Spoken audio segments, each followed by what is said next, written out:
ఇక యాదాద్రి భువనగిరి జిల్లాలో బీఆర్ఎస్ శ్రేణులు ఆందోళనకు దిగారు. ప్రభుత్వానికి వ్యతిరేకంగా నినాదాలు చేస్తూ రోడ్డుపై బైఠాయించి ధర్నా చేపట్టారు. యాదగిరిగుట్టలోని పాతగుట్ట చౌరస్తా నుంచి పాత లక్ష్మీనరసింహస్వామి వారి ఆలయం వరకు అధికారులు రోడ్డు విస్తరణ పనులు చేపట్టారు. ఈ నేపథ్యంలో ఇండ్లు కోల్పోతున్న బాధితులకు నష్టపరిహారం చెల్లించి వారిని ఆదుకోవాలని డిమాండ్ చేశారు. ఎన్నికల ముందు ఆలేరు కాంగ్రెస్ ఎమ్మెల్యే బీర్లా ఐలయ్య న్యాయం చేస్తామని చెప్పి ఓట్లు దండుకున్నాడని బాధితులు ఫైల్ అయ్యారు. నష్టపరిహారం చెల్లించే వరకు పోరాటం ఆగదని బాధితులు ప్రభుత్వాన్ని హెచ్చరిస్తున్నారు.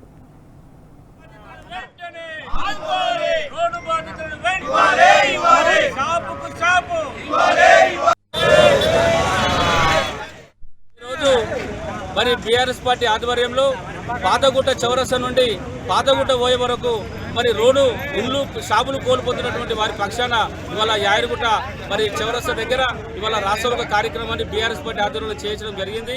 ఈ కార్యక్రమానికి మరి రోడ్డు బాధితులు పార్టీ నాయకులు ప్రతి ఒక్కరు పాల్గొని వారికి అండగా నిలుస్తానని మరి తెలియజేస్తా ఉన్నాం.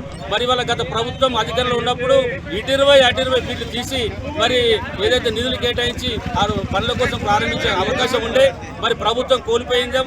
మరి ప్రభుత్వంలో లేం కాబట్టి ఇవాళ అధికారంలోకి వచ్చినటువంటి మరి కాంగ్రెస్ పార్టీ మరి వాళ్ళ ఇటు 25 అటు 25 చేయడం వల్ల మరి ఇండ్లు షాపులు కోల్పోయి ఇక్కడ ఏదైతే బాధితులకు చాలా ఇబ్బందులు జరిగే పరిస్థితులు కాబట్టి వారికి నష్టపరిహారం గత ప్రభుత్వం ఏదైతే ఇల్లు షాపు మడిగి ఏదైతే ఇచ్చిందో అదే ప్రకారంగా నష్టపరిహారం ఇచ్చి ఇక్కడ బాధితులను ఆదుకోవాలని మేము డిమాండ్ చేస్తూ ఉన్నాం.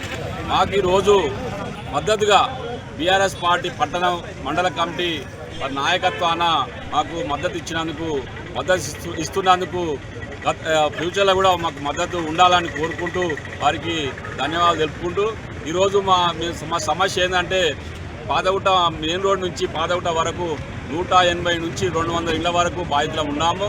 ఈ 200 ఇళ్లకు గత ప్రభుత్వం మెయిన్ రోడ్లకు ఇచ్చినటువంటి నష్టపరిహారం మాకు చెందాలి. మేము 40 ఫీట్ల సీసీ రోడ్ వరకే మేము ఒప్పుకుంటున్నాము. మధ్యలో డివైడర్ అవసరం లేదు. సీసీ రోడ్ ఖచ్చితంగా సీసీ రోడ్ కావాలి. అటుపక్క 2 ఫీట్లు ఇటుపక్క 2 ఫీట్లు పైప్ లైన్ అటు అనేది మొత్తం 40 ఫీట్లు సీసీ రోడ్ మాకు కావాలి. ఎక్స్ట్రా ఉంటే వాళ్ళు చేసేది ఎంత 22 ఫీట్లు మెయిన్ 22 ఫీట్ల రోడ్ వేస్తున్నారు. 50 ఫీట్లు తీస్తూ ఉంటారు. మరి 50 ఫీట్లు తీస్తున్నాము మాకు నష్టపరిహారం కట్టియాలి కదా. మెయిన్ రోడ్కి ఇచ్చినటువంటి నష్టపరిహారము జాగియాలి, డబ్బులు ఇవ్వాలి, మడిగియాలి. మాకు ఇల్లు పోయినందుకు మాకు ఒక ఉద్యోగం కల్పించాలి.